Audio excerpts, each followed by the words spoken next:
নমস্কার, আপনারা দেখছেন চন্দনার হেসেল। চন্দনার হেসেলে আজকে হবে ডিমের ঝোল, আলু দিয়ে ডিমের ঝোল। আজকে সানডে, বাজারে যাওয়া হয়নি, তার জন্য মাছটা জানা হয়নি। ভাবলাম ঘরে ডিম আছে, ডিম দিয়েই হয়ে যাক।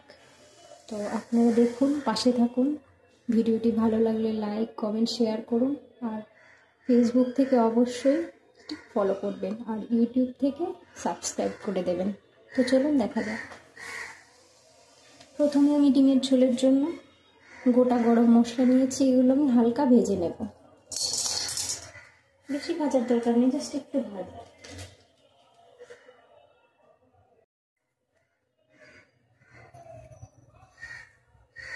তেল দিয়ে দিলাম, কড়াইটা গরম হয়ে গেছে, ডিমগুলো ভেজে নেব।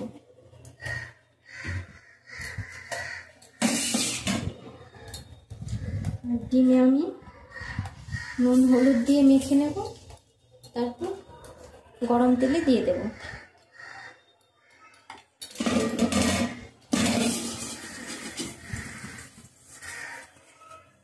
ডিমগুলো আমি নুন হলুদ দিয়ে মেখে নিলাম, এবার দিয়ে দিলাম।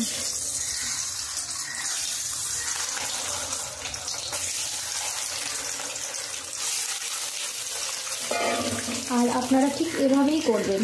আমি এটায় কোনো আদা বাটা, রসুন বাটা দেইনি, শুধু পেঁয়াজ দিয়ে করেছি। আপনারা পেঁয়াজ দিয়ে করে দেখবেন, এটার টেস্ট আলাদা।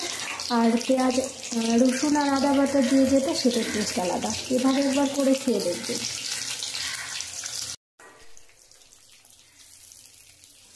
ডিমটা ভাজা হয়ে গেছে, আমি এবার নামিয়ে নিচ্ছি। বেশি ভাজবেন না, হালকা করে ভাজবেন, যেহেতু এটা সেদ্ধ আছে। আর যে তেলটা বেশি আছে তার উপর আমি আর একটু তেল দিয়ে দেবো রান্নার জন্য।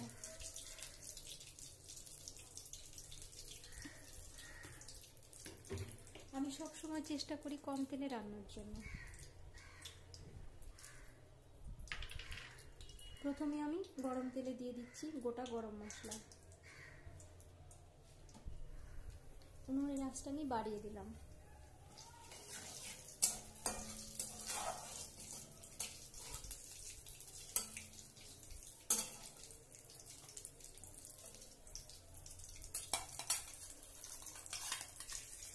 এবার আমি দিয়ে দেব কুচিয়ে রাখা পেঁয়াজ আর কাঁচা লঙ্কা চেরা।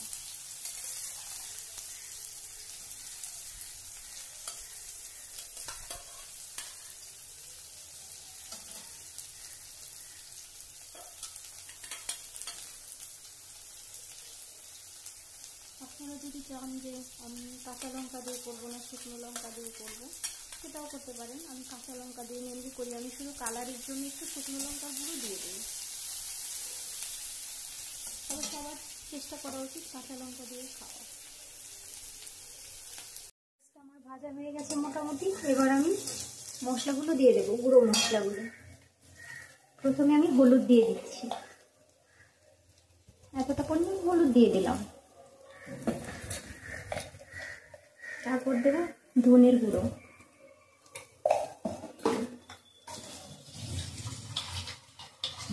সামান্য পরিমাণ লঙ্কা গুঁড়ো, আর অল্প একটু নুন। আমি নুন পরে স্বাদ অনুযায়ী দিয়ে দেবো, আপনারা আপনাদের স্বাদ অনুযায়ী দেবেন।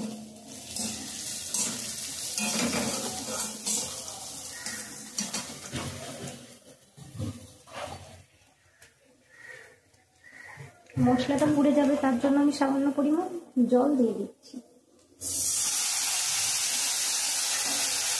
মশলাটা ভাজা হচ্ছে।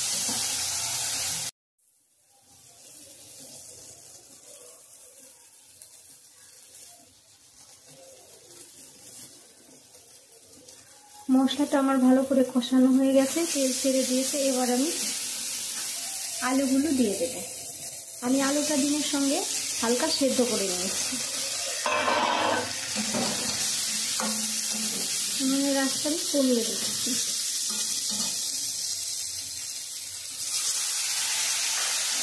এবার আমি ভালো করে আলুটা মশলার সাথে মিলিয়ে কষিয়ে নেব। আমার আলুগুলো ভালো করে কষানো হয়ে গেছে, আমি এবার ঝোল দিয়ে দেব। আপনারা আপনাদের প্রয়োজন অনুযায়ী বা পছন্দ অনুযায়ী দিয়ে দেবেন। কেউ যেমন পাতলা ঝোল খেতে ভালোবাসে, কেউ একটু ঝোলটা গাঢ় হলে ভালো লাগে। আমি আবার যেমন জ্যান্ত মাছ হলে বা অন্যান্য মাছের ঝোল হলে আমি পাতলা খেতেই ভালোবাসি। আমি ঝোলের পরিমাণটা বেশি দিই, জালটা অনেকক্ষণ জ্বালাই, পাতলা ঝোলটা আমার খুব ভালো লাগে। আবার অনেকে আছেন যে পাতলা ঝোল দেখে খাবেই না, নাক শিখতে। তো আপনারাও আপনাদের পছন্দ অনুযায়ী দেবেন। আমি আর একটু দিয়ে দেবো।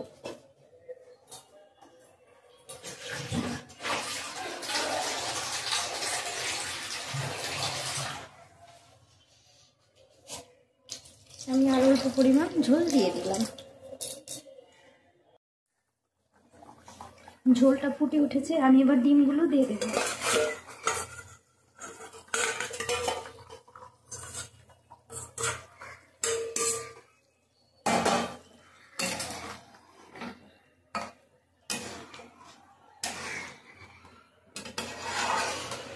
আর আমি প্রথমে অল্প পরিমাণ লবণ দিয়েছিলাম, এবার আর একটু লবণ দিয়ে দেবো। অফ ক্যামেরায় আমি দেখে নিয়েছি আর একটু লবণ লাগবে।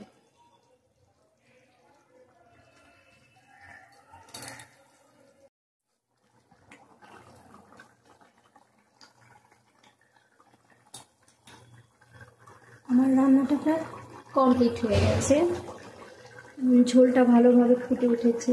তো আপনারা এভাবেই একবার রান্না করে দেখবেন। আমরা মেয়েরা তো মায়ের কাছ থেকেই রান্না শিখি, তাই না? কিন্তু আমার দুর্ভাগ্য, আমি মায়ের আদর পাইনি, মায়ের কাছে বড় হইনি, মায়ের ভালোবাসাও তেমন পাইনি। কিন্তু অন্য একজনের কাছ থেকে পেয়েছি, যার কথা না বললেই নয়। তিনি আমার দিদিমা। আমি ওনার কাছেই বড় হয়েছি, ওনার থেকে অনেক কিছু শিখেছি। তো সময়ের পরিবর্তনে উনি আজকে আমাদের কাছে নেই বা আমার কাছে নেই, অনেক দূরে আছেন। তো আমি বিশ্বাস করি আমি যেখানেই থাকুন ভালো আছেন, আমাকে ওখান থেকেই ভালোবাসে। জন্ম দিলে যেমন মা হওয়া যায়, জন্ম না দিয়েও অনেকে মা হয়। যেমন আমাদের ভগবান শ্রীকৃষ্ণকে জন্ম দিয়েছিলেন মাতা দেবকী, আর কর্ম করে মাতা হয়েছিলেন নন্দরানী। তো আমার বেলায় তো অনেকটা ওরকমই, মা আমাকে জন্ম দিয়েছিলেন কিন্তু কর্ম করেছেন আমার দিদা, মানে আমার দিদিমা। তো অনেক কিছু বলে ফেললাম। আর রান্নাটা কমপ্লিট হয়ে গেছে, আমি গরম মশলাটা দিয়ে নামিয়ে নেব। আর আপনারা যারা আমার ভিডিওটা কষ্ট করে দেখেছেন এতক্ষণ, তাদের সবাইকে অসংখ্য ধন্যবাদ। ভালো থাকবেন সবাই।